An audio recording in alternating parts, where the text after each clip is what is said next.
All aboard the Polar Express. I can't do it like Tom Hanks. Stay tuned as we discuss the best Christmas books according to me for the holiday season.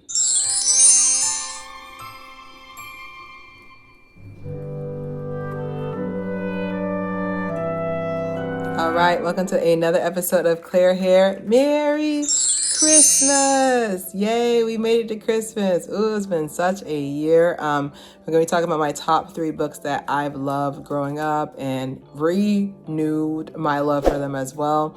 Thank you guys so much I still have one, I won't say big, but I still have one big VLOGMAS episode I want to do. It's going to be after Christmas, of course, next Monday, but I really hope you guys enjoy it. I've been working really hard on it. And that will be premiered next Monday. I'm still going to have my regular videos. Like I've been doing my review of Ultimatum this week, the end of it. And then Squid Games is coming out on the 26th, so we'll see if I'm still not too full from Christmas. But let's go into my favorite book, which is the favorite book coming in at number 3 is going to be The Grinch Who Stole Christmas. Yes, Jim Carrey, we're talking to you. Basically, this was written by Dr. Seuss. This is one of his earlier novels before he wasn't on this plane anymore. And it's so perfect. Like, it's such a classic. Like, I think what we're missing, I think I literally put down on there that we're missing classics. Like, I haven't seen any new classics yet, okay? And I feel like the book itself too was phenomenal. The theme on this one is basically, because each one has a theme, for each book that I like, each one has a theme. So this theme is going to be basically being born different and then punished because of it. If you ever really look into the movie and the book about the Grinch, like he literally was born green per, like another, like a Elphaba.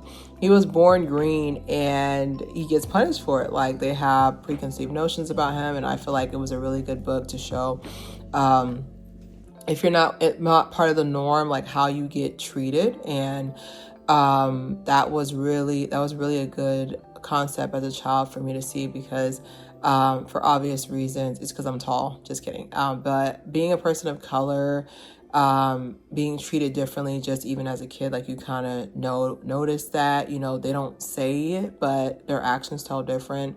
So with the Grinch, the Christmas story, it was really nice to read that book as a child. I'm like, okay, so you're used to not fitting in too, because I don't look like everybody else, at least in how I was brought up in almost private / magnet school. Like I don't look like everybody else, so it was nice to find that acceptance.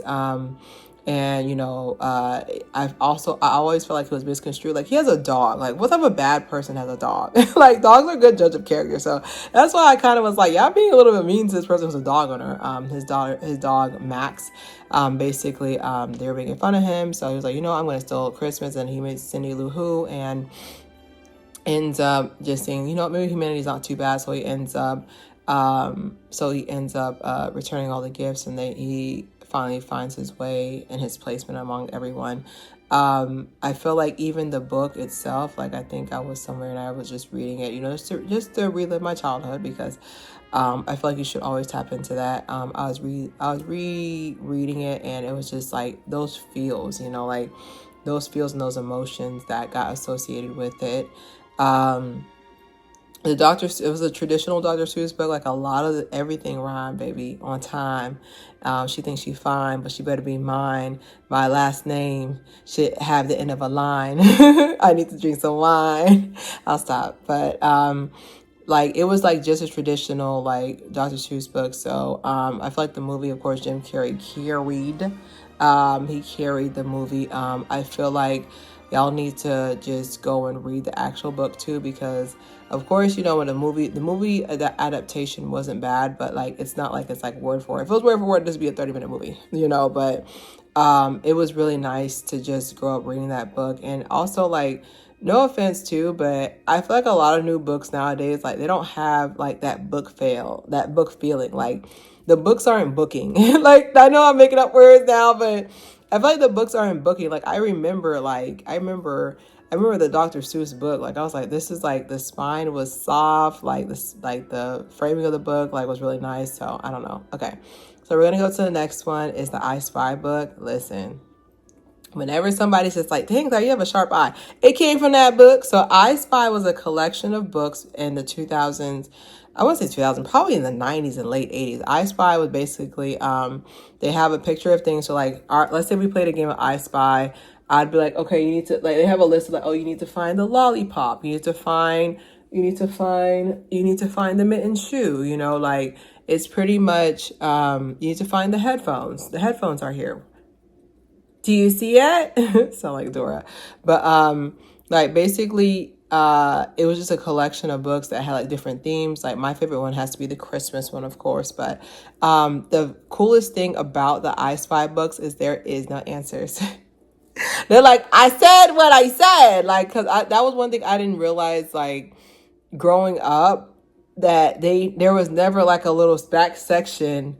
Like, I don't know why it took me so long, but there was never a back section that's, like, circled. Okay, so on page 4, if you look right here, the lollipop's right here, and the ball's right here, the bell's right here. Like, there was never a cheat code. It was basically, you just were trusting that the person who drew it wasn't messing with you, which there was some, I can't say there was some iSPY episodes that I saw, iSPY episodes.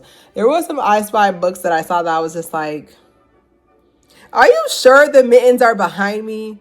Are you sure the candy cane is right there? Like there was certain iSPY books that I was really mad about. But anyways, this Christmas edition, I thought that was really dope. That they don't let how do I describe it? Like they don't let the theme throw them off. Like they're still gonna do a traditional iSPY, and like it's never what you think it is. Like for example, there was one that I saw.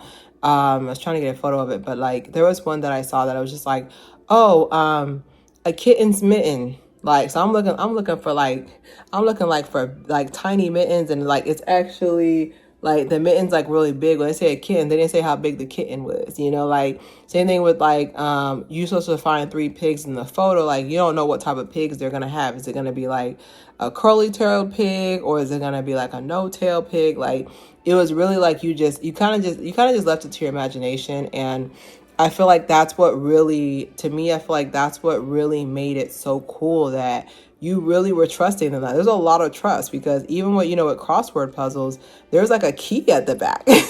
There's a key at the back. There's a key at the back. I remember too, not to get too dark, but I remember too just going to the book fair, and I'm just like, I would see a nice buy book and I want to buy. I remember that thing cost $3.99.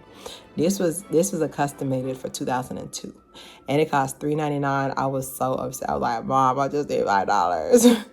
I just need $5. I just know when I do become a parent eventually, I do have Scholastic Book Fair money. Okay, I'm working hard. Yeah, I gotta start watching these videos more. I'm working hard to have the Scholastic Book Fair money, but they sold them a lot at the book fairs, and then like sometimes you would check them out of the library. I remember one time with iSPY, I remember there was this one iSPY book. It was really hard. I want to say it was, I'm trying to think what edition it was.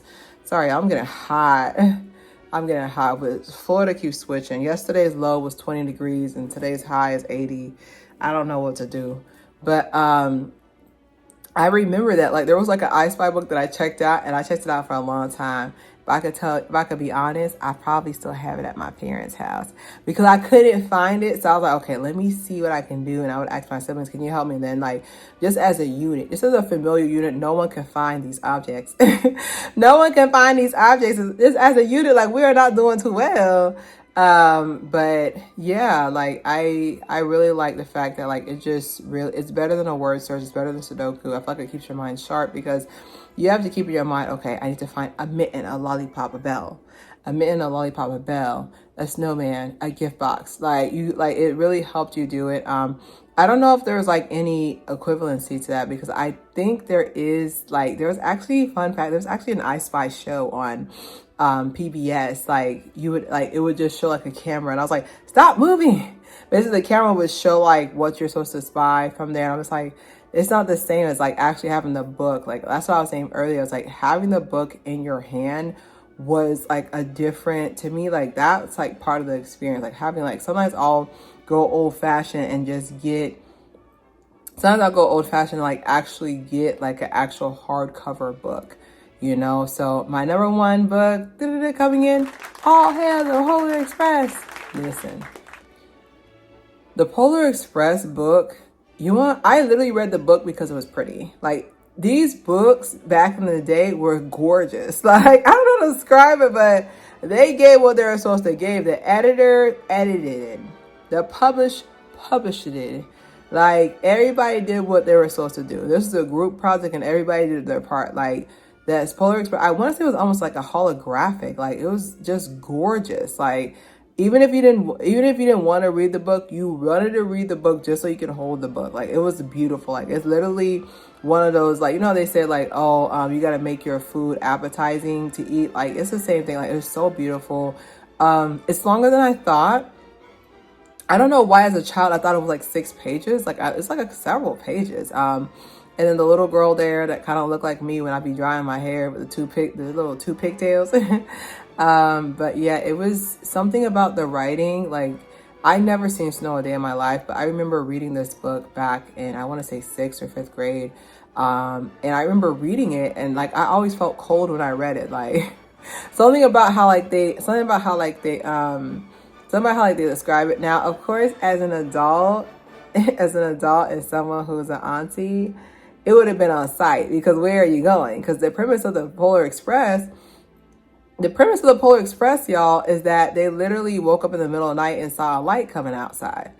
And if you wake up in the middle of the night and you see a light coming out and you're in the middle of Hialeah, Miami, Florida, where I was born at, let me tell you something. Close your eyes. Close your eyes. Do not go outside. But anyways, so they go outside in their nightgown without their eyes, with their outside shoes, nowhere to be found. They go into the snow, walk outside, and he's like, hey, you want to call the Polar Express? Give him a little ticket. It magically appears and they punch it, and then they go around. First things first, my mom would have went to every train station, and my dad would have flew to every airport there was to try to see who I was at. Okay, there's no way I would have got away with that. Because I was like, dang, like a lot of this movie's long, you know. Even with the book's long, so it took a minute, and he came back and he was like, it was all a dream, or was it, you know? So they had a live adaptation of it with Tom Hanks, who played all the characters. I want to say he played the conductor. I think he played the conductor, the usher. He played a lot of characters. All I know is they said, we're going to pay you, Tom, but you got to do 7 people's jobs. And he said, of course, I'm Woody. Okay. But I feel like the movie did its thing. Like, the movie is nicely done. It doesn't look, I think it was the first time that and A Christmas Carol with Jim Carrey. But I feel like Polar Express, and get me if I'm wrong, but I think Polar Express was one of the first movies that they used stop animation with, where they used stop animation where they basically went and had like the green screen to capture like their emotions, so it looked more realistic, which I like that. But it's still, I like that they did that, but I feel like because they didn't do enough of this genre, if they were to do it now, it would look awkward, because like everybody kind of picked like a trend, like kind of like with the Frozen type, Frozen 2, Merida, Brave. That type of animation is very popular now and very common, like with Moana as well. So I think if they were to come with that style of animation, I want to say it was too expensive or something to do it, but I never saw it again, because like I saw Christmas Carol and Polar Express do it, and then they stopped. I don't know what type happened with the animation, but either way, like Tom Hanks did his thing. Like, that's such an iconic, all hail the Polar Express. Now, I don't know who needs to hear this, so I'm gonna sit up a little bit. We don't want the live animation. I know someone out there, someone out there with a publishing studio is like, you know what, a movie we would need to do live action. No, it's okay. We're fine. We got to start doing anti live actions going forward, because I really feel like a lot of them be thinking that we want them and we don't. No, honey, we don't want them. We don't. Okay, like I can't think of something I want less. It is not to be mean. It really isn't to be mean, but like, I don't want a live action. I feel like it's gonna lose the magic. Like, even putting it into that live animation with Tom Hanks was pushing it. Like, it's a beautiful, beautiful book, you know. But overall, those are my top 3 movies. You guys can argue with me in the comments about how right I am. But Merry Christmas. Definitely take this time to enjoy yourself with your family. Or if you're not with your family, do not feel bad if you are by yourself. As long as you are here, we all made it together. This is a team effort because this year has not been kind to most. So don't forget to subscribe and share. Have a Merry Christmas, Joyeux Noël, Feliz Navidad. Don't forget to subscribe, share. It's Claire here.